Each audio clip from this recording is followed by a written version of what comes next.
பணத்துக்கு முன்னாடி தலகுனிய மறுத்த கவிஞர் யாருன்னு உங்களுக்கு தெரியுமா? இவருடைய எண்ணங்கள் எப்பவுமே வித்தியாசமாக இருக்குங்க.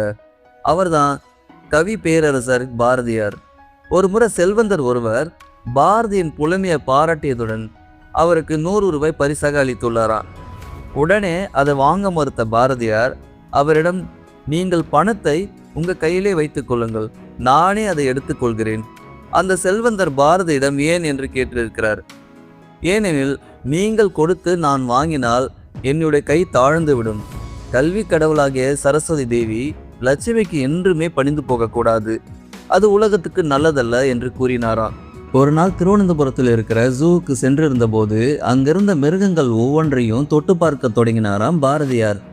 அருகில் இருந்த மக்கள் அனைவரும் அவரை எச்சரித்தும் பெரிதும் கண்டு கொள்ளாத பாரதி இறுதியில் சிங்கத்தையும் புலியையும் தொட முயன்ற போது அங்கிருந்த காவலர்கள் தடுத்திருக்கிறார்கள்.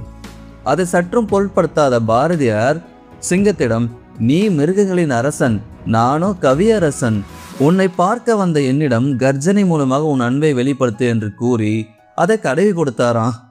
அந்த சிங்கமும் கர்ஜனை செய்து தன் அன்பை வெளிப்படுத்தியதாம். இந்த கவியரசனுக்கு அந்த காட்டரசன் அடிமையாகி போன நிகழ்வானது உண்மையிலே ஆச்சரியமான விஷயம்தான். அது இந்த மாதிரி கான்ஃபிடன்ஸாக இருந்தாலே போதுங்க, வாழ்க்கையே படுசோரா மாறிடுங்க. இப்போ சொல்லுங்க, உங்களுடைய வாழ்க்கையில் எது முக்கியமானதுன்னு? கல்வியா செல்வமானு? உங்கள் பதிலை கமெண்ட்ஸ் மூலமாக ஷேர் பண்ணுங்கள்.